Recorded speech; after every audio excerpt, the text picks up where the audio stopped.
باقی علاقوں میں کس چیز کو مرجع بنائیں.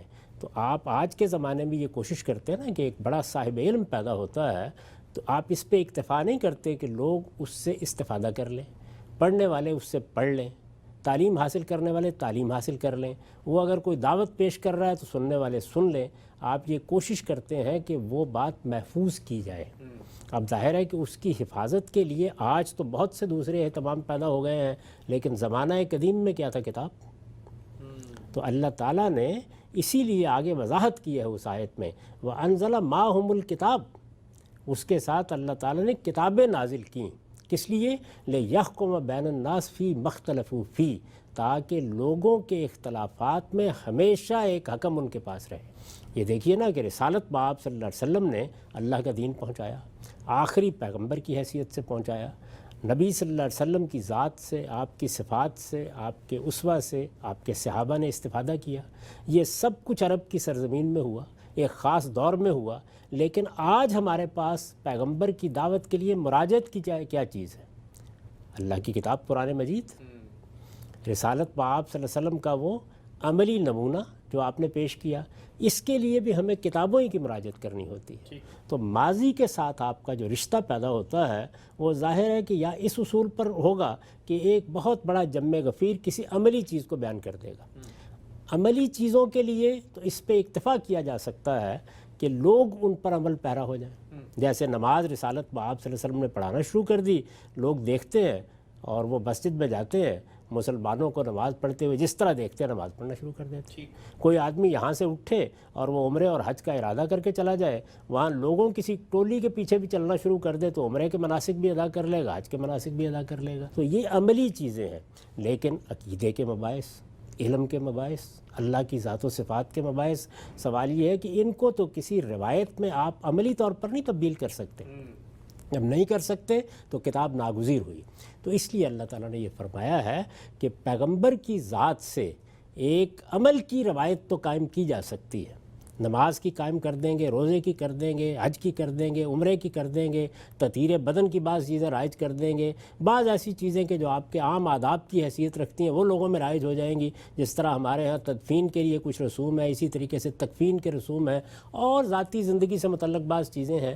لیکن یہ بات کہ دین کیا ہے, دین کی حقیقت کیا ہے, دین کا مقصد کیا ہے, یہ دین دیا کیوں گیا ہے, اس کا پس منظر کیا ہے, اس کی تاریخ کیا ہے, اس کا باہمی ربط کیا ہے, اس کو ایک واضح تعبیر میں کیسے بدلنا ہے. دنیا میں فلسفے پیدا ہوں گے, مختلف نقطہ نظر سامنے آئیں گے, ان میں فیصلہ کن حیثیت اختیار کرنی ہے, ان میں کس کی طرف مراجعت کریں گے. تو اس کے لیے ہر حال میں کتاب کی ضرورت ہے.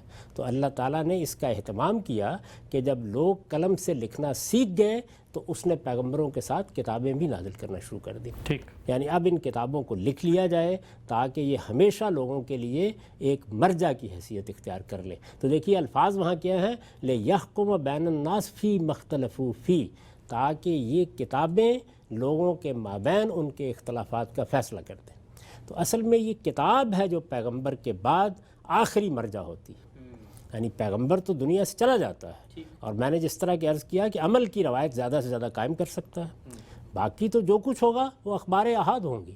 کسی نے کوئی بات سنی بیان کر دی, کسی نے کوئی چیز دیکھی بیان کر دی, اس کو آپ لوگوں کے لیے حجت نہیں بنا سکتے. اس سے فائدہ اٹھائیں گے, اس سے علم حاصل کریں گے, وہ علم کے لیے بہت بڑا ماخذ بھی بنتا ہے, جس کو امام شافعی علم الخاصہ کہتے ہیں. 2 لوگ, 4 لوگ, 10 لوگ آپ کی طرف کوئی بات پہنچا دیتے ہیں کہ ہم نے رسالت باب صلی اللہ علیہ وسلم کے علم سے یہ استفادہ کیا, عمل سے یہ استفادہ کیا. لیکن دین بحیثیت مجموعی کیسے منتقل کیا جائے آگے؟ یعنی رسول اللہ صلی اللہ علیہ وسلم آئے ہیں, کوئی اور دوسرا پیغمبر آپ فرض کر لیجئے, سیدنا موسیٰ علیہ السلام آئے ہیں, سیدنا مسیح علیہ السلام آئے ہیں. وہ آئے, انہوں نے دنیا کے سامنے اپنی دعوت رکھی, تو کسی ایک بستی میں, کسی علاقے میں لوگ ان سے آئیں گے, استفادہ کریں گے, بات پوچھیں گے, تو وہاں تو پیغمبر مرجع ہے اصلاً. لیکن اب وہ جب دنیا سے رخصت ہوں گے تو کیا چیز لوگوں کو دے کے جائیں گے؟ بلکہ جس زمانے میں موجود ہوں گے اس میں بھی اگر دوسرے علاقوں میں ان کی دعوت پہنچے گی تو لوگ کس چیز کی طرف رجوع کریں گے؟ اس کے لیے ضروری ہے کہ کوئی چیز تحریری طور پر ان کے پاس موجود ہو, بلکہ یوں کہنا چاہیے کہ ان الفاظ میں موجود ہو کہ جن الفاظ میں اس کو پیش کیا گیا. اگر وہ اللہ کی طرف سے نازل ہوئی ہے تو اللہ کے الفاظ میں, اگر پیغمبر نے کوئی چیز دی ہے تو پیغمبر کے الفاظ میں. تو دین کے معاملے میں اللہ تعالیٰ نے خصوصی اہتمام یہ کیا ہے کہ اس نے پیغمبر بھیجے، پیغمبروں کے ساتھ اپنی کتابیں نازل کیں جو اللہ کے اپنے الفاظ میں، اس کی اپنی زبان میں، اس کی اپنی تعبیرات کے مطابق ہم تک پہنچ جاتی ہیں، یعنی پیغمبر ان کو پہنچا دیتے ہیں اور پھر وہ ہمارے لیے مرجع بنتی ہیں۔ آج دنیا میں اگر خدا کا دین پوری وضاحت کے ساتھ پیش کرنا ممکن ہے، اگر وہ آج حکم بن سکتا ہے، آج اگر تمام فلسفوں میں فیصلہ سنا سکتا ہے، آج اگر ہمارے لیے وہ ہدایت اور رحمت بنتا ہے، تو کس بنیاد پر بنتا ہے؟ اسی بنیاد پر کہ محمد الرسول اللہ صلی اللہ علیہ وسلم نے جو دین پیش کیا وہ عملی لحاظ سے اس سنت میں منتقل ہو گیا ہے جو سنت اس امت کے اجماع اور تواتر سے ہمیں ملی ہے، اور میں نے عرض کیا کہ وہ صرف عملی لحاظی سے ممکن ہے، یعنی کوئی چیز بھی اور اس طریقے سے منتقل نہیں ہو سکتی۔ لوگوں کو آپ نے ایک عمل کرنا سکھا دیا، وہ عمل نسلاً بعد نسلاً آگے منتقل ہونا شروع ہو گیا۔ میں نے اسی وجہ سے اپنی کتاب کی بالکل ابتدا میں اس کی ایک پوری فہرست مرتب کر دی ہے، اس پر ہم تفصیلی گفتگو کر چکے ہیں۔ عملی چیزوں کے معاملے میں یہ ممکن بھی ہے اور یہ سب سے موزوں طریقہ بھی ہے، کیونکہ عمل کے معاملے میں الفاظ کبھی پوری تصویر کھینچ نہیں سکتے، وہاں طریقہ یہی اختیار کیا گیا۔ لیکن میں نے عرض کیا کہ دین کے جو اصل حقائق ہیں، دین کی حکمت ہے، دین کے اخلاقیات ہیں، دین میں باہمی چیزوں کا ربط ہے، دین میں دنیا کے اندر ظاہر ہے انسانی فکر موجود ہوتا ہے، اس سے متعلق دین کا ورڈکٹ ہے، وہ کیسے منتقل ہوگا؟ وہ کتاب ہی سے منتقل ہوتا ہے، چنانچہ کتاب ہی پھر قیامت تک کے لیے حکم بن جاتی ہے۔ ٹھیک، یہی الفاظ جو قرآن کے ہیں یہ پھر دوسری تعبیرات میں بھی آئے ہیں، یعنی مثال کے طور پر یہ کہا گیا کہ تبارک الذی نزل الفرقان علی عبدہ لیکون للعالمین نذیرا، تو وہاں لفظ فرقان استعمال کیا ہے، گویا قرآن حق و باطل کے درمیان فرق کرنے والی چیز ہے۔ یہ اللہ تعالیٰ کی طرف سے حق و باطل کو الگ الگ کر دینے کے لیے نازل کی گئی ہے۔ اسی طرح سے بعض موقعوں کے پر قرآن مجید کو میزان سے تعبیر کیا گیا، اللہ الذی انزل الکتاب والمیزان، یعنی اللہ تعالیٰ نے میزان نازل کی ہے، ایک ترازو نازل کی ہے جس کے اوپر آپ چیزوں کو تول کر دیکھ سکتے ہیں۔ پھر ایک موقع کے اوپر یہ کہا ہے کہ یہ کس لیے نازل کی ہے، جس طرح یہاں یہ فرمایا کہ لِیَحْکُمَ بَیْنَ النَّاسِ فِی مَا اخْتَلَفُوا فِیہ، وہ لوگوں کے اختلافات کا فیصلہ کر دے، وہاں یہ کہا ہے لِیَقُومَ النَّاسُ بِالْقِسْطِ، تاکہ لوگ دین کے معاملے میں ٹھیک انصاف کی بات کو سمجھ لیں اور اس پر کھڑے ہو جائیں۔ ٹھیک، تو دین کے معاملے میں ٹھیک انصاف کی بات، اس کے لیے مرجع، ماخذ، آخری حجت ہمیشہ کتاب رہے گی، اور ہمارے لیے یہ قرآن مجید ہے، اللہ کی آخری کتاب کی حیثیت سے اب ہر چیز اس کی بارگاہ میں پیش کی جائے گی۔ اسی کو میں نے مختلف جگہوں پر پھر بیان کیا ہے کہ ہر وہ چیز جو دین کی حیثیت سے ہمارے پاس موجود ہے، ماضی کی ہو یا حال کی ہو یا مستقبل کی ہو، وہ ہر حال میں اس کتاب کے تابع ہے، یہ فیصلہ سنائے گی کہ کیا کرنا ہے، اور اس کا فیصلہ ہی آخری فیصلہ ہوگا۔ یہی وہ بات ہے جو قرآن نے کہی ہے لِیَحْکُمَ بَیْنَ النَّاسِ فِی مَا اخْتَلَفُوا فِیہ، تمہارے اختلافات میں یہ حکم ہے۔ ٹھیک، ہم سب بہت ہی خوبصورتی سے آپ نے اس بات کو واضح کیا کہ ان کتابوں کا مقصد کیا ہے، کیسے انبیاء کی دعوت میں یہ محور و مرکز بنتی ہیں، اور پھر وہ جو نزاعات ہیں جن کو انسان پیدا کر لیتا ہے اپنی فطرت کی روشنی کو مس کر کے، وہ جو نور ہدایت اس کے دل میں ودیت کیا گیا اس کو مس کر کے، اس کو مٹا کر فیصلہ کتاب نے کرنا ہے، یہ بات واضح ہے۔ وہی حرف آخر ہے، وہی قول فیصل ہے، وہی میزان، فرقان، حکم، مہیمن ہے۔ ابھی آپ نے ایک جملہ بیچ میں فرمایا کہ تعبیر کا اختلاف انسان تو پیدا کرتا ہے، یہ تو امر واقع ہے، لیکن انبیاء کی موجودگی میں بھی کوئی تعبیر کا اختلاف ہو جاتا ہے، اس کی اگر تھوڑی آپ وضاحت کریں، کوئی مثال اگر بیان کر سکیں۔ دیکھیے، رسالت مآب صلی اللہ علیہ وسلم نے کوئی پیغام بھیجا ہے، کسی جگہ کسی کو مقرر کیا ہے، جیسے سیدنا معاذ بن جبل کو مقرر کر کے بھیجا، عمال کی حیثیت سے بعض لوگوں کو بھیجا جاتا ہے، تو آپ خود نصیحت فرماتے ہیں ان کو کہ تمہیں اگر کوئی مسئلہ پیش آتا ہے تو تم اللہ کی کتاب کی طرف رجوع کرو گے، یعنی اللہ کی کتاب کے علاوہ کیا چیز ہے کہ جس کو وہ موضوع بنائیں گے۔ ہر موقع پر پیغمبر سے تو مراجعت نہیں کی جا سکتی، یہ آج کا زمانہ نہیں ہے کہ آپ نے ٹیلی فون اٹھایا اور معلوم کر لیا، یہ ایسے ذرائع موجود ہیں کہ آپ نے پیغمبر کے ساتھ رابطہ پیدا کیا اور اس کے بعد ان کی بات براہ راست سن لی، تو آپ کے پاس کتاب ہونی چاہیے۔ اس زمانے میں بھی ابتدا وہاں سے ہو جاتی ہے۔ یہ بالکل صحیح ہے کہ اس وقت جو قریب میں لوگ ہوتے ہیں ان کے لیے اتنی اہمیت نہیں ہوتی اس چیز کی۔ اللہ کا آخری پیغمبر موجود ہے یا اللہ کا کوئی پیغمبر موجود ہے تو آپ فوراً مراجعت کر سکتے ہیں، لیکن کتنے لوگ مراجعت کر سکتے ہیں اور کہاں کہاں کے لوگ مراجعت کر سکتے ہیں؟ ذرا مکے اور مدینہ ہی کا فاصلہ دیکھ لیجئے۔ پھر یہ کہ صحابہ کرام کہاں کہاں تک آپ ہی کے زمانے میں چلے گئے تھے، کتنے لوگ تھے کہ جو آتے تھے قرآن مجید کا کچھ حصہ سیکھتے تھے، اپنی بستیوں میں واپس چلے جاتے تھے۔ مکے میں آپ کو یہ روایات میں معلوم ہوتا ہے کہ 20 کے قریب مسیحی آئے، انہوں نے آ کے ایمان قبول کیا اور چلے گئے۔ اب وہ ہدایت کہاں سے لیں، کس سے کوئی چیز جانے؟ تو ان کے لیے اللہ کی کتاب ہی مراجعت کا ذریعہ بنتی ہے۔ جتنی نازل ہوئی تھی وہ لے کے چلے گئے، انہوں نے اس کو یاد کر لیا، انہوں نے اپنے ہاں اس کو لکھ لیا، لوگوں سے رابطہ کیا، اور جیسے جیسے نازل ہوتی چلی گئی وہ لوگوں تک پہنچتی چلی گئی۔ قرآن مجید کا ایشو اسی طریقے سے ہوا ہے، یعنی لکھنے والے اس کو لکھ لیتے تھے اور یاد کرنے والے اس کو یاد کر لیتے تھے۔ پہلی نسل نے، صحابہ کرام کی نسل نے یہی اہتمام کیا، اور اس کے بعد یہ نسل بعد نسل منتقل ہونی شروع ہو گئی۔ تو اصل سوال وہی ہے کہ پیغمبر موجود ہو یا پیغمبر دنیا سے چلا جائے، ہر حال میں اس کی دینی دعوت اور اس کی ہدایت انسانیت کا مسئلہ ہے۔ اس لیے کہ یہ تو نہیں ہے کہ پیغمبر موجود ہوگا تو اللہ تعالیٰ کہتا ہے کہ اس کی ہدایت پر عمل کرو، اس کے بعد وہ بات ختم ہو جاتی ہے۔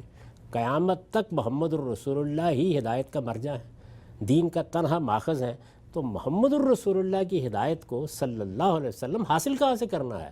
اس کے لیے ضروری ہے کہ ہمارے پاس کتاب موجود ہو، اور دوسری چیز کیا ضروری ہے؟ عمل کی روایت موجود ہو۔ یعنی عمل کی روایت ہمیشہ عمل میں قائم ہوتی ہے، وہ الفاظ میں تبدیل نہیں ہو سکتی۔ ٹھیک، الفاظ میں جیسے ہی آپ اس کو تبدیل کرتے ہیں پھر بہت سے تعبیرات کے اختلافات شروع ہو جاتے ہیں۔ تو عمل میں آپ ان چیزوں کو دیکھتے ہیں جو اپنی نوعیت کے لحاظ سے عملی ہے، جیسے میں نے مثال دی، نماز ہے، روزہ ہے، حج ہے، عمرہ ہے، اور چیزیں ہیں۔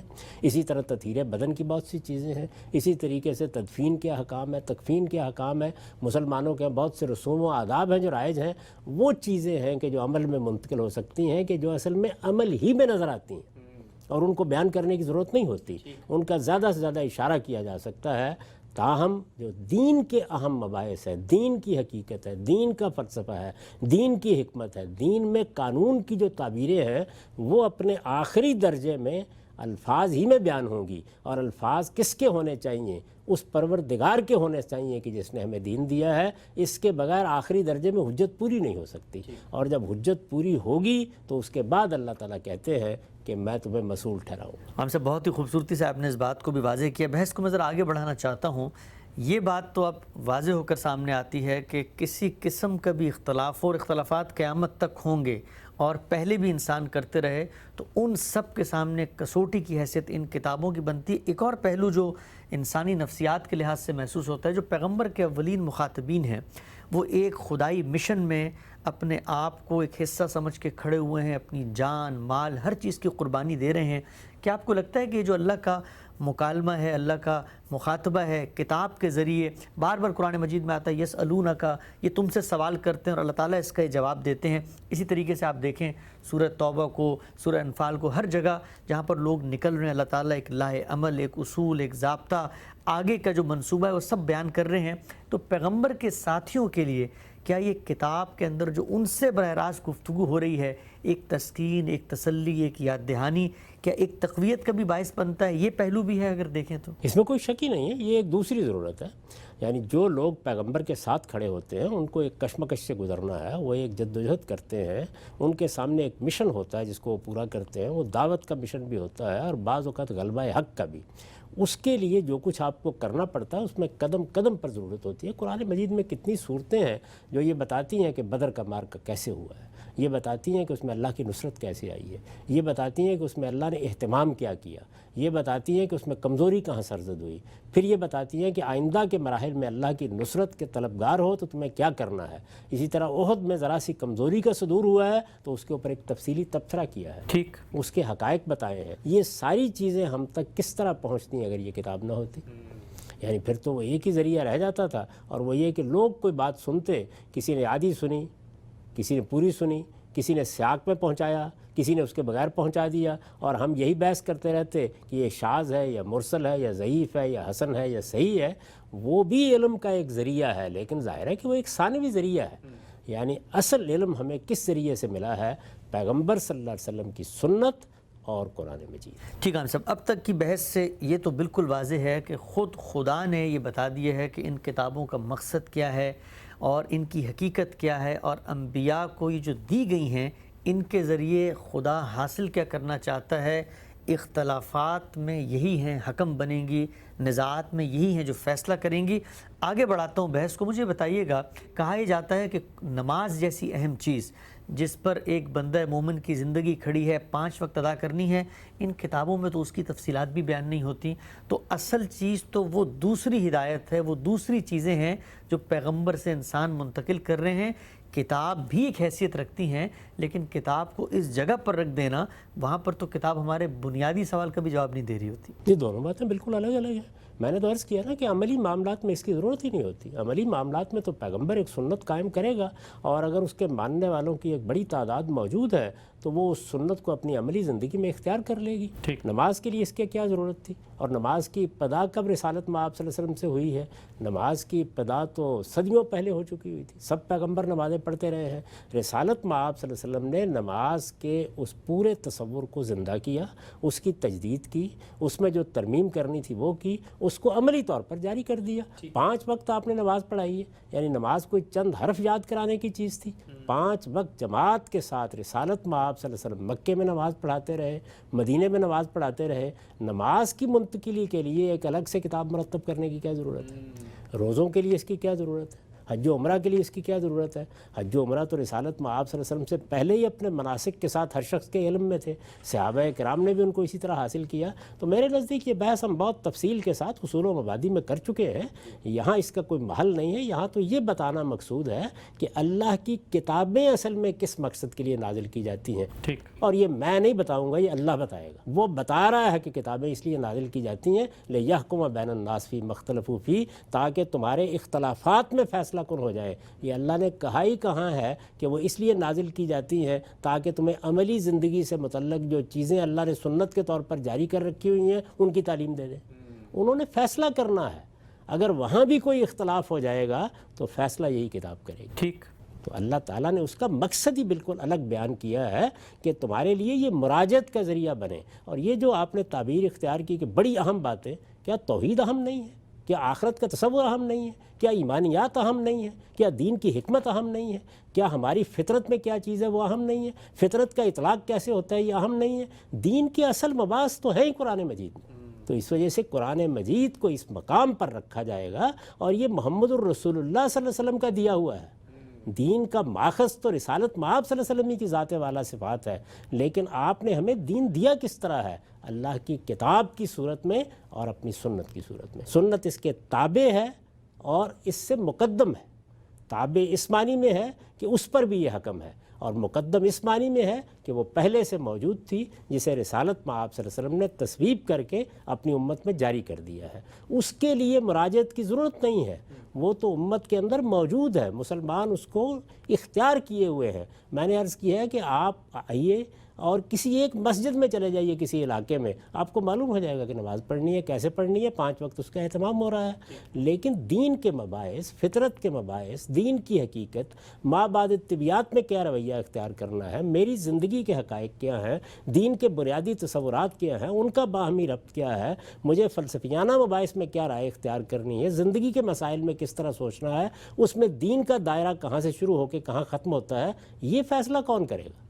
یہ قرآن مجید کرتا ہے۔ ہم صاحب اشکال کی روشنی میں بھی آپ نے اس نقطے کو واضح کیا۔ آگے بڑھاتے ہیں اس بحث کو۔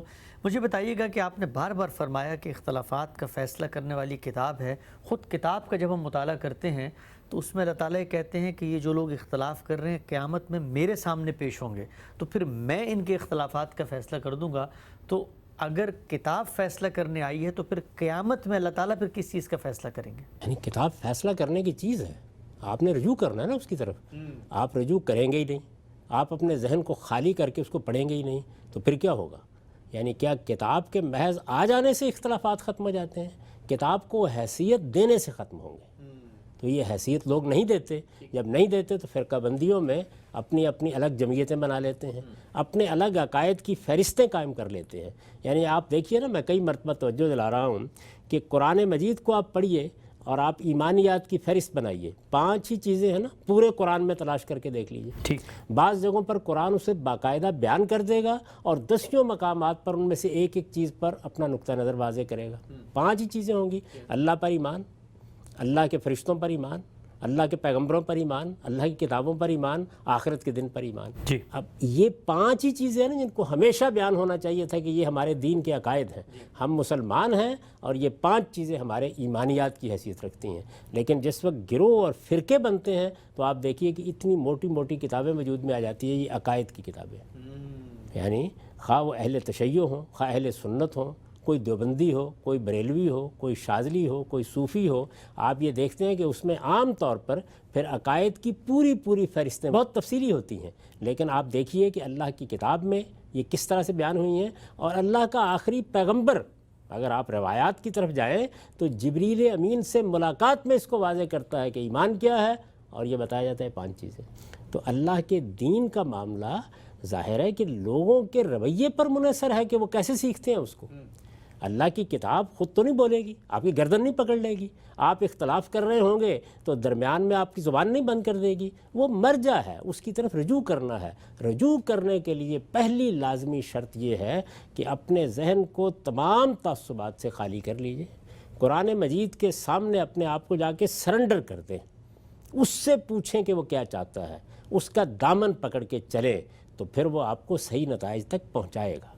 اس میں بھی غلطی کا امکان ہوتا ہے کیونکہ انسان بعض اوقات اپنے علم کی قلت کی وجہ سے غلطی کرتا ہے، بعض اوقات تدبر کی کمی کی وجہ سے غلطی کرتا ہے. غلطیاں رہیں گی، ایسی غلطیوں کو اللہ قیامت میں فیصل کر کے رسوا نہیں کرے گا. ٹھیک. لیکن وہ غلطیاں کہ جس میں انسان اپنے تعصبات کا اسیر ہو جاتا ہے، جس میں وہ مختلف شخصیات کے ساتھ، تاریخ کے واقعات کے ساتھ اپنی وابستگی کی بنیاد پر اپنے ذہن کے تصورات کتاب میں پڑھتا ہے، صحیح بات کتاب میں لکھی ہوئی ہوتی ہے لیکن اس کی تعویلات کرتا ہے، اس موقع پر کیا کیا جائے؟ تو ظاہر ہے کہ اس کا فیصلہ تو پھر قیامت میں اللہ تعالیٰ ہی کریں گے. لیکن اللہ تعالیٰ کے اس فیصلے کے بعد کیا آپ کو صحیح رائے اپنانے کا دوبارہ موقع دیا جائے گا؟ وہ تو خدا کا وہ فیصلہ ہے کہ جو سامنے آ جائے گا اور پھر نتائج نکل آئیں گے. دنیا میں تو فیصلہ ہم نے کرنا ہے، جس کا نتیجہ قیامت میں دیکھنا ہے وہ قرآن مجید کی بنیاد پر. ہم سے بھی جتنی گفتگو آپ نے کی، اگر اس کو تسلیم کر لیا جائے تو کیا اس کا ایک عقلی لازمہ، ایک منطقی نتیجہ یہ نکلتا ہے کہ چونکہ کتاب نے یہ سارے کام کرنے ہیں اور اب قیامت تک کرنے ہیں، اسی لیے اللہ تعالیٰ نے اس کی حفاظت کی بھی ذمہ داری لی ہے؟ قرآن مجید میں خود کہا ہے کہ ہم ہی نے یہ ذکر نازل کیا اور ہم ہی اس کے محافظ ہیں، نگران ہیں، ہم ہی اس کی حفاظت کریں گے. تو کیا یہ حفاظت کا پورا عمل خدا کی کسی گرینڈ اسکیم کا حصہ ہے، اسی کی جانب سے ہو رہا ہے اور کتابوں کی اس اہمیت کو پیش نظر رکھ کے کیا گیا ہے؟ اس کی وجہ تو یہ بنی نا کہ نبوت ختم کی جا رہی ہے. ٹھیک. وہ بحث جب شروع ہوگی تو اس میں ہم بیان کریں گے اس بات کو. اللہ نے اس پہلے کتابیں نازل کی ہیں، ظاہر تورات نازل ہوئی ہے، زبور نازل ہوئی ہے، انجیل نازل ہوئی ہے. قرآن مجید نے جو بات سورہ بقرہ کی اس آیت میں بیان کی ہے وہ سب کتابوں کے بارے میں بیان کی ہے. یعنی جو کتاب بھی نازل ہوگی وہ لوگوں کے لیے حکم ہوگی. یہ کہا ہے وَأَنزَلَ مَعَهُمُ الْكِتَابَ، اللہ تعالیٰ نے جو پیغمبر بھیجے ان کے ساتھ کتاب نازل کی. کتاب کبھی تو پیغمبر کو دی جاتی ہے اور کبھی جو کتاب ان کے پاس پہلے پیغمبر کے ذریعے سے آئی ہوئی موجود ہوتی ہے اسی کی پیروی کی ہدایت کی جاتی ہے. جس طرح کہ سیدنا مسیح علیہ السلام کو اگرچہ انجیل دی گئی لیکن قانون کے لحاظ سے یہ حکم دیا گیا کہ آپ تورات ہی کی پیروی کریں گے. قرآن مجید یہ کہتا ہے کہ وہ تورات اور انجیل کی تعلیم دیتا تھا، حکمت اور اللہ کا قانون سکھاتا تھا. خود انہوں نے بیان فرمایا انجیل میں کہ میں تورات کو پورا کرنے کے لیے آیا ہوں، میں اس کو منسوخ کرنے کے لیے نہیں آیا. ٹھیک. تو تورات، انجیل، زبور یہ بھی اللہ کی کتابیں ہیں اور اسی لیے دی گئیں تاکہ لوگ ان کی مراجعت کریں، ان کی طرف رجوع کریں، ان سے اپنا فیصلہ حاصل کرنے کی صحیح کریں. ہر کتاب اسی لیے آتی ہے. قرآن مجید کا معاملہ اس لیے بہت مختلف ہو گیا کہ اس کے ساتھ اللہ تعالیٰ نبوت کا معاملہ ہی ختم کر رہے ہیں. ٹھیک ہے، ہم سے بحث کو آگے بڑھاتے ہیں. آپ نے اپنی کتاب کے اس مقدمے میں جہاں یہ گفتگو کی ہے نبی اور رسول کا فرق واضح کرنے کے بعد کتابوں کے مقصد پہ، اس کے بعد آپ لکھتے ہیں کہ نبوت و رسالت کا یہ سلسلہ آدم علیہ السلام سے شروع ہو کر محمد رسول اللہ صلی اللہ علیہ وسلم پر ختم ہوا ہے. آپ کے دنیا سے رخصت ہو جانے کے بعد وحی و الہام کا دروازہ ہمیشہ کے لیے بند ہو گیا ہے اور ختم نبوت کر دی گئی ہے. سوال میں یہاں پر آپ سے پوچھنا چاہتا ہوں کہ بہت سارے تصورات ہم دیکھتے ہیں دین کی مختلف تعبیرات میں سامنے آتے ہیں، ان میں جو ایک بنیادی اعتراض یا سوال اٹھتا ہے وہ یہ کہ اللہ تعالیٰ کے ساتھ ایک زندہ تعلق، ایک رابطہ، ایک مکالمہ، ایک مخاطبہ، انسانوں کے اوپر یہ شرف اور عنایت، یہ سلسلہ بند کیا تمام کے تمام پہلوؤں سے ہو گیا ہے یا کسی حد تک جاری ہے؟ ہم یہ دیکھتے ہیں کہ بہت ساری تعریفات، مختلف توجیحات پیش کی جاتی ہیں. کہیں کہا جاتا ہے کہ فیضان نبوت تو اب تک جاری ہے، اور بعض دیگر لوگ اس طرح کے باطل دعوے لے کر بھی سامنے آتے ہیں کہ ان کا خدا سے کوئی تعلق دوبارہ سے قائم ہو گیا ہے، کوئی کشف و الہام کا سلسلہ جاری ہے. سوال میرا آپ سے یہ ہے کہ اللہ تعالیٰ نے اگر انسان کو مخاطب کیا، اس سے رابطہ قائم کیا، اپنے فرستادہ پیغمبر، انبیاء، رسول کو منتخب کیا، تو پھر یہ سلسلہ بند کیوں کر دیا گیا؟ کیونکہ انسانوں کے اندر تو یہ ضرورت ہمیشہ رہتی ہے کہ خدا کا ان سے مکالمہ ہو، مخاطبہ ہو. ختم نبوت کی وجہ آپ کی نظر میں کیا ہے؟ یہ اللہ تعالیٰ ہی بتائے گا نا کہ میں نے یہ سلسلہ شروع کیوں کیا تھا. ٹھیک. یعنی اللہ تعالیٰ نے آدم علیہ السلام کو بھیجا، آدم علیہ السلام سے ہماری دنیا کی ابتدا ہوئی، آدم و حوائی کی ہم اولاد ہیں.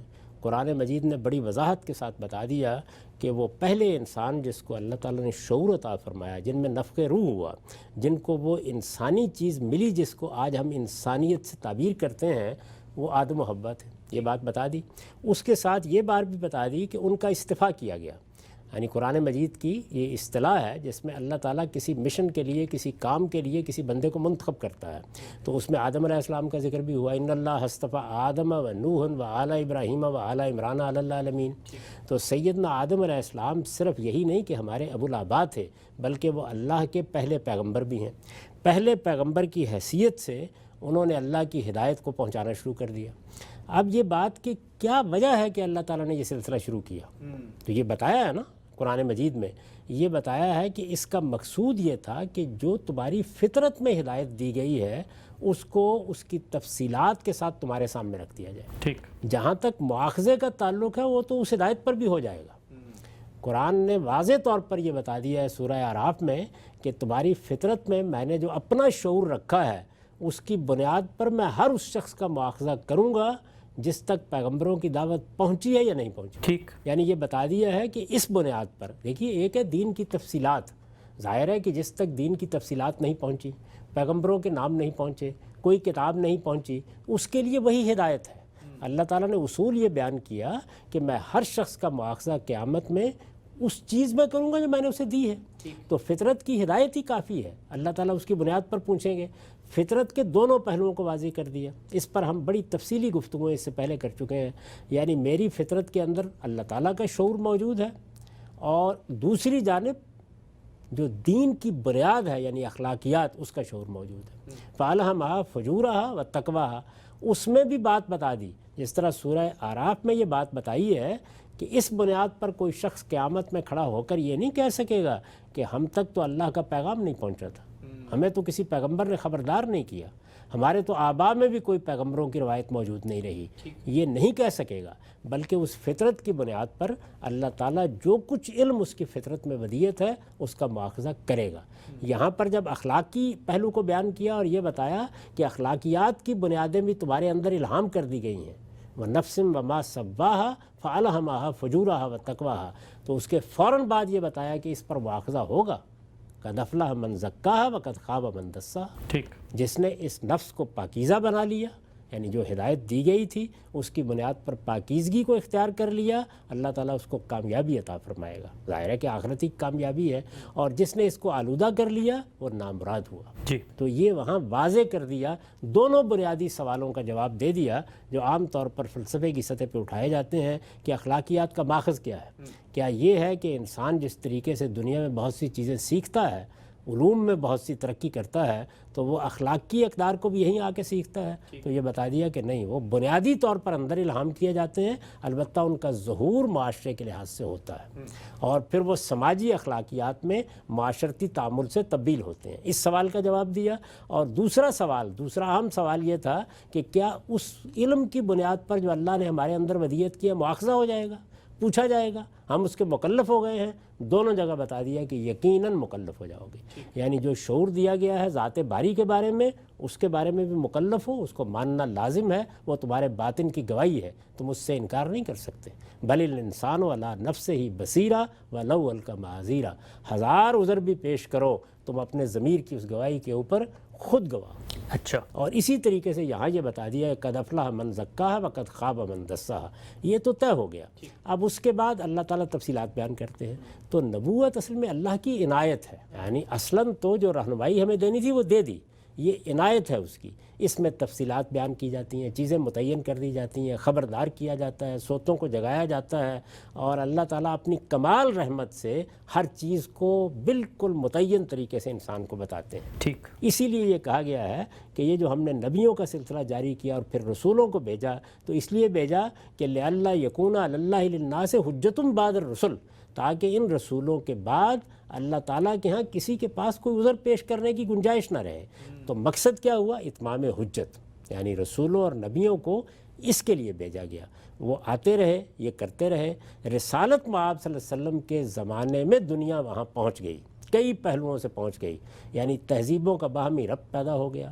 پرانے زمانے کے اندر جو معیشت کے ذرائع تھے وہ تبدیل ہو گئے، انسانوں کے درمیان بڑی بڑی بادشاہتیں بن گئیں اور ان کے باہمی روابط قائم ہو گئے۔ دنیا اس دور میں داخل ہونے کے قریب آ گئی جہاں اب ابلاغ کے ذرائع بھی بالکل تبدیل ہو جائیں گے۔ چنانچہ ہم نے دیکھا کہ پھر پے در پے چیزیں تبدیل ہوتی چلی گئیں۔ اس کے بعد وہ زمانہ جب آ گیا اور اب اس بات کا پورا اہتمام کرنا ممکن ہو گیا کہ اتمام حجت کے لیے جو چیزیں ضروری ہیں وہ سب کی سب لوگوں تک پہنچ جائیں، یعنی جو اہتمام اللہ نے کیا تھا۔ تو پیغمبر بھی تاریخ کی روشنی میں آ گئے۔ اس سے پہلے جتنے پیغمبر ہیں آپ غور کر کے دیکھ لیں، وہ سب تاریخ کے پردوں میں گم ہیں۔ تو رسول اللہ صلی اللہ علیہ وسلم کی بعثت اس وقت ہوئی جس وقت کہ دنیا میں اتمام حجت کا یہ اہتمام قطعیت کے ساتھ کرنا ممکن ہو گیا۔ اچھا، جب یہ ممکن ہو گیا تو پھر اللہ تعالیٰ نے خاتمے کا فیصلہ کر لیا۔ اب خاتمے کا فیصلہ کیا تو اس کے لیے یہ ضروری تھا کہ وہ کتاب نازل ہو جو دونوں کام کرے۔ چنانچہ آپ دیکھیے کہ تورات میں صرف قانون ہے، زبور صرف مناجاتیں ہیں، انجیل میں صرف حکمت ہے۔ قرآن مجید میں قانون بھی ہے، حکمت بھی ہے، دعائیں بھی ہیں، مناجاتیں بھی ہیں، اور سب سے بڑھ کر انذار ہے جو اصل میں پیغمبر کرتے رہے ہیں۔ اور خود رسالت مآب صلی اللہ علیہ وسلم کو بھی اس کا پابند کیا گیا کہ اس قرآن کے ذریعے سے انذار کیا جائے۔ تو قرآن مجید نذیرا للعالمین ہے، دنیا والوں کے لیے خدا کی طرف سے خبردار کرنے والا۔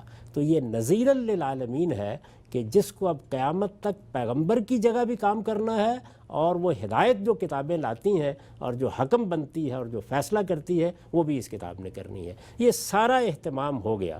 ہمارے عام طور پر لوگ یہ خیال کرتے ہیں کہ انسانی تمدن ترقی کرتے کرتے وہاں پہنچ گیا کہ انسان کو رہنمائی کی ضرورت نہیں رہی۔ یہ بالکل باطل بات ہے، بالکل بے معنی بات ہے، اس کی کوئی بنیاد نہیں ہے۔ انسان کو پہلے دن بھی اللہ کی ہدایت کی ضرورت تھی، اور سب سے بڑھ کر آج بھی اس کو ہدایت کی ضرورت ہے۔ اللہ کی ہدایت کے بغیر انسان نے جو کچھ کیا ہے اس کی داستان سنائی جائے تو واضح ہو جائے گا کہ بالکل کہ اس میں کیا کیا غلطیاں کی ہیں، یعنی کس معاملے میں؟ آخرت کے معاملے میں، اللہ کی ذات و صفات کے معاملے میں، اللہ تعالیٰ کا تصور قائم کرنے کے معاملے میں۔ انسان کو اپنے طور پر جو فیصلے کرنے کے لیے عقل دی گئی ہے وہ اس دنیاوی زندگی کے بارے میں ہے، اور اس میں اسے کسی رہنمائی کی ضرورت نہیں۔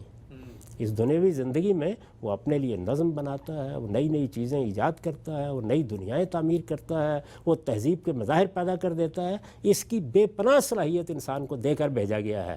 یہ دیکھ رہے ہیں آپ کہ وہ کس طریقے سے اس کا اظہار کر رہا ہے، لیکن اس دنیا کی زندگی میں اگلی زندگی کی تیاری کیسے کرنی ہے، اس کا مطلوب کیا ہے، اس کا مقصود کیا ہے۔ اگر اس کائنات کا کوئی خالق ہے تو اس کی سچی معرفت کیسے حاصل ہوگی، اس کی ذات و صفات کے باہمی ربط کو کیسے سمجھا جائے گا، اللہ تعالیٰ کے ساتھ ہمارا کیا تعلق ہوگا، اس کے سنن کیا ہوں گے، اس کی مرضیات کیا ہوں گی، یہ وہ چیز ہے جس کو جاننے کا کوئی ذریعہ انسان کے پاس نہیں ہے۔ ٹھیک، اس میں وہ پے در پے غلطیاں کرتا ہے، اور جتنی غلطیاں ماضی میں کرتا تھا اس سے زیادہ غلطیاں آج کرتا ہے۔ تو اس وجہ سے یہ صورتحال یوں نہیں ہے کہ انسان کو بلوغ حاصل ہو گیا ہے، نہیں، انسان کو جس معاملے میں بلوغ حاصل ہے وہ دنیا ہی بالکل دوسری ہے۔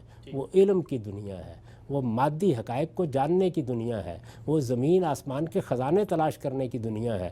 اس میں انسان نے بہت ترقی کی ہے، بہت ترقی کرے گا، اور نہیں کہا جا سکتا کہ آگے کیا دنیائیں اپنے لیے پیدا کر لے گا، لیکن ہر وقت اس کو اس کی ضرورت رہے گی کہ وہ اپنے پروردگار کو پہچانے، وہ اگلی زندگی کی تیاری کرے، وہ موت کے بعد سرخرو ہو، وہ اپنے آپ کو اس لحاظ سے پاکیزہ بنائے جس لحاظ سے اللہ اپنی جنت کے لیے انتخاب کرنا چاہتا ہے۔ مذہب کی ہدایت اس مقصد مقصد کے لیے ہے، اور اس مقصد کے لیے ہدایت کی ضرورت ہر لمحے ہے، ہر لحظے ہے، قیامت کے دن سے 1 گھنٹہ پہلے تک بھی رہے گی۔ اس ہدایت سے وہ کبھی الگ نہیں ہو سکتا۔ اس کے لیے پیغمبر کیا کرتے ہیں؟ وہ حجت تمام کرتے ہیں، یعنی وہ گویا دین کو، حقائق کو اس درجے میں واضح کر دیتے ہیں کہ جس کے بعد کسی کے لیے انکار کی گنجائش نہ رہے۔ یہ اہتمام ہو گیا رسالت مآب صلی اللہ علیہ وسلم کے دنیا میں آنے کے بعد، یہ اہتمام ہو گیا۔ جب یہ ہو گیا تو بار بار پیغمبر بھیج کے انسانوں کو امتحان میں ڈالنے کی کوئی ضرورت باقی نہیں رہی۔ ٹھیک ہے، اصل میں ختم نبوت کا باعث اتمام حجت کا اہتمام ہے، اور جب اہتمام کر دیا گیا ہے تو اللہ کی کتاب کی حفاظت بھی ضروری تھی۔ اچھا، یہ لازم تھا کہ اللہ تعالیٰ ایسا اہتمام کرے کہ جس کے نتیجے میں اللہ کی کتاب بغیر کسی تردد کے ہمارے پاس موجود ہو، ہم اس کی مراجعت کریں تو پورے یقین کے ساتھ کہہ سکیں کہ ہم اللہ کی بات سمجھ رہے ہیں، اللہ کی بات سن رہے ہیں۔ یہ اہتمام بھی کیسے ہوا؟ یعنی دیکھیے کہ اللہ تعالیٰ اس دنیا میں اسباب کے دائرے کے اندر یہ سب کرتے ہیں۔ یہی در حقیقت وہ حجاب ہے جس کی وجہ سے اللہ کو پہچاننے میں لوگوں کو دقت ہوتی ہے۔ تو کیا کیا اللہ تعالیٰ نے؟ یعنی جب رسالت مآب صلی اللہ علیہ وسلم کی بعثت ہوئی تو 2 امکانات تھے۔ ایک یہ کہ آپ کی بات بھی چند لوگ سنتے، سیدنا مسیح علیہ السلام، 10-12 لوگ بھی نہیں تھے۔ ان میں سے بھی یہ تاریخ بتاتی ہے کہ ایک وہ تھا جس نے ان کی جاسوسی کر دی۔ تو اتنی کم تعداد میں کتاب کی حفاظت اور دین کی سنت کی حفاظت کا کیا اہتمام کیا جاتا؟ ٹھیک، یعنی اس زمانے میں یہ ذرائع تو موجود نہیں تھے نا جو آج کے ذرائع ہیں، تو اس وجہ سے یہ دیکھنا تھا کہ کتنے لوگ ایمان لاتے ہیں۔ نتیجہ کیا نکلتا ہے؟ تو نتیجہ یہ نکلا کہ ایک بڑی تعداد ایمان لے آئی، یثرب میں ایک باقاعدہ حکومت قائم ہو گئی، ایک باقاعدہ نظم وجود میں آ گیا۔ اب اس میں کسی کے لیے اختلال پیدا کرنے کی گنجائش نہیں رہی، ریاست کی قوت حاصل ہو گئی۔ یہ سارے اسباب جب پیدا ہو گئے تو اب گویا ایک بڑی تعداد جو پہلے 1,00,000-1.25 تھی، اس کے لیے کروڑوں میں بدلنے کا اہتمام کرنا ممکن تھا، تو اللہ تعالیٰ نے وہ کتاب اس کے ہاتھ میں پکڑا دی۔ ٹھیک، چنانچہ یہ بات امکان کی حد تک اللہ تعالیٰ بیان کرتے ہیں کہ اگر یہ سارے اسباب اس طرح فراہم نہ ہوتے، ظاہر ہے کہ وہ تو جانتے تھے کہ ہو جائیں گے، لیکن جب وہ اصول میں بیان کر رہے ہوتے ہیں تو یہ کہتے ہیں کہ اگر نہ ہوتے تو یستبدل قوما غیرکم ثم لا یکونوا امثالکم، میں کسی اور قوم کو اٹھا لاتا، پھر وہ یہ ذمہ داری انجام دیتی۔ تو دیکھیے اللہ تعالیٰ کے ہاں جب وہ سارے اسباب پیدا ہو گئے کہ جس کے بعد قرآن مجید اجماع اور تواتر سے منتقل ہو سکے، سنت اجماع اور تواتر سے منتقل ہو سکے، تب اللہ تعالیٰ نے نبوت کے خاتمے کا اعلان کر دیا۔ گویا ہدایت کا اہتمام، اتمام حجت کا اہتمام، یہ وہ بنیادی مقصد ہے جس کے لیے نبوت کو سلسلہ شروع کیا گیا تھا، اور یہ جیسے ہی میسر ہو گیا اس کے بعد ضرورت نہیں رہی کہ اب کوئی نبی بھیجا جائے یا اب کوئی رسول بھیجا جائے۔ لوگ اصل میں نبوت کا مقصد، اس کی ضرورت اپنے ذہن سے متعین کرتے اور اس کے بعد پھر اس پر گفتگو شروع کر دیتے ہیں۔ تو قرآن سے پوچھنا چاہیے، قرآن مجید نے صاف لفظوں میں یہ بتا دیا ہے کہ اللہ تعالیٰ نے یہ سلسلہ اس لیے شروع کیا تاکہ کسی شخص کے پاس اللہ کے حضور میں جا کے یہ کہنے کی گنجائش نہ رہے کہ مجھ تک تو آپ کی ہدایت پہنچی نہیں تھی، میرے لیے یہ اہتمام ہوا ہی نہیں تھا۔ تو اللہ تعالیٰ کہتے ہیں کہ پھر میرا مواخذہ بھی اس دائرے تک محدود ہو جاتا جو میں نے فطرت میں دے کے رکھا تھا۔ میں چونکہ اس پورے امتحان سے انسان کو گزارنا چاہتا تھا، تو اس لیے میں نے پھر نبیوں کا سلسلہ جاری کر کے، کتاب دے کے ہر چیز کو بالکل واضح کر دیا۔ چنانچہ دیکھیے خود قرآن مجید کے بارے میں جس طرح ایک طرف یہ کہا گیا کہ نذیر للعالمین ہے، اسی طریقے سے دوسرے مقام پر رسالت مآب صلی اللہ علیہ وسلم کی زبان فیض ترجمان سے یہ کہلایا گیا کہ کل اوحی الیہ ھذا القرآن لانذرکم بہ ومن بلغ، آپ ان کو بتا دیں کہ یہ قرآن مجھ پر اس لیے نازل کیا گیا ہے کہ اس کے ذریعے سے میں تمہیں خبردار کروں اور ان سب کو بھی جن تک یہ پہنچے گا قیامت تک۔ تو یہ قیامت تک جن لوگوں تک پہنچتا جائے گا ان کے لیے خدا کی حجت بنتا چلا جائے گا۔ اس کے لفظ لفظ کی حفاظت اس لیے کی گئی ہے، اس اہتمام کے ساتھ اس کو اس لیے منتقل کیا گیا ہے۔ اور اس کے ساتھ دوسری چیز کیا ہے؟ ہمارے عمل کے لیے پیغمبر کی سنت، وہ بھی ایسے ہی منتقل ہوئی ہے، لیکن وہ صرف عملی چیزوں تک محدود ہے، کیونکہ عملی چیزیں ہیں جو عمل سے منتقل ہوتی ہیں، اس کے لیے طریقہ بھی وہی اختیار کیا گیا ہے۔ ہم سب جزاکم اللہ خیر، جس طریقے سے، جس عمدگی سے اور جس وضاحت سے اور جس استدلالی انداز میں آپ نے ختم نبوت کے اس تصور کو بیان کیا، یہ یقینی طور پہ ایک بہت بڑی کنٹریبیوشن ہے اور اس باب میں کوئی دو رائے نہیں ہے کہ آپ کے ہاں کسی ادنیٰ گنجائش کا بھی امکان نہیں ہے۔ جو لوگ ختم نبوت کے اس تصور میں کوئی تعویل کرنے کی کوشش کرتے ہیں، کوئی رخنہ ڈالتے ہیں، کہیں سے کوئی سوئی کے برابر بھی رستہ نکالنے کی کوشش کرتے ہیں، اس کے سامنے آپ پورے استدلال کے ساتھ ڈٹے ہوئے ہیں کہ اس کی کوئی گنجائش نہیں۔ مجھے آخری پہلو، گفتگو کا وقت یہاں پہ ختم ہو رہا ہے، میں چاہتا ہوں کہ یہ جو انسان کی باطنی ارج ہے، کہا جاتا ہے کہ خوں گرے پیکرے محسوس ہے، وہ کچھ نہ کچھ چاہتا ہے، کوئی رابطہ قائم ہو۔ جب قرآن مجید ہمارے پاس موجود ہے اور ہمارا اس پر محکم ایمان اور قطعی یقین ہے کہ یہ اللہ ہی کے الفاظ، اللہ ہی کا کلام ہے، تو پھر یہ ارج کی تسکین تو اس بات سے ہونی چاہیے نا کہ اللہ کا کلام ہمارے پاس موجود ہے، ہم روز اس کو پڑھیں، روز اللہ ہم سے گفتگو کر رہا ہے، ہمیں ضرورت کیا ہے کہ ہم کسی اس طرح کے دعوے کے پیچھے جائیں کہ جو ہمیں یہ بتائے کہ اللہ تعالیٰ کا ان سے رابطہ ہوا ہے۔ اللہ کے رابطے کے نتیجے میں جو کتاب سامنے آئی وہ تو ہمارے ہاتھوں میں موجود ہے۔ اس میں کیا شک ہے؟ اللہ کی کتاب موجود ہے، یعنی جب چاہیں کھول لیجئے، جہاں سے چاہے پڑھنا شروع کر دیجئے۔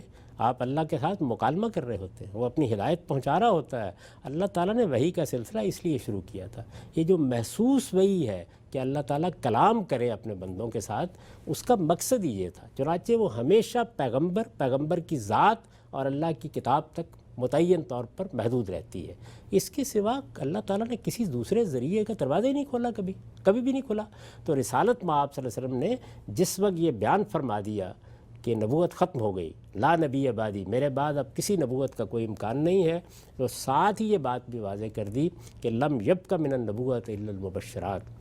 اب اگر کسی کے اندر اللہ کی رہنمائی حاصل کرنے کی کوئی خواہش ہو تو اسے معلوم ہونا چاہیے کہ کوئی چیز باقی نہیں رہی سوائے اس کے کسی کو کوئی بشارت مل جائے اس کے کسی ذاتی معاملے میں۔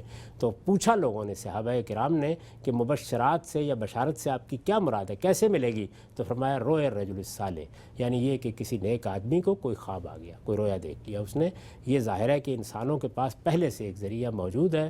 اللہ تعالیٰ جب کبھی رہنمائی فرمانا چاہتے ہیں تو وہ بندوں کی ان کے ذاتی معاملات میں اس طرح سے رہنمائی کرتے ہیں۔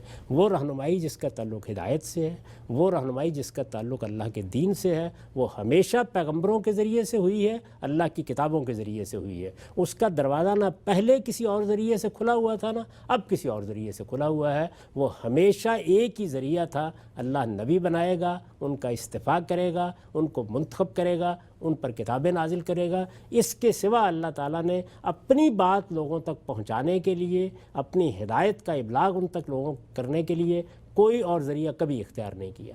یہ ذاتی معاملات ہیں کہ جن کے اندر کسی آدمی کو خواب کے ذریعے سے کوئی بات بتا دی جائے۔ ہم سب، ہمارا وقت یہاں پہ ختم ہوتا ہے۔ ناظرین، آج بہت ہی تفصیل سے ہم نے یہ جانا کہ انبیاء اور رسل کے اس سلسلے کو جاری کرنے کے بعد اللہ تعالیٰ نے اپنی کتابیں کیوں نازل کی، ان کتابوں کو نازل کرنے کا مقصد کیا تھا، اور ختم نبوت کی حقیقت کیا ہے۔ غامدی صاحب نے بہت ہی تفصیل اور استدلال کے ذریعے یہ بتایا کہ ختم نبوت کیوں کی گئی ہے، اور ختم نبوت کے بعد کسی بھی قسم کے وحی اور الہام کا رستہ بند ہو گیا ہے۔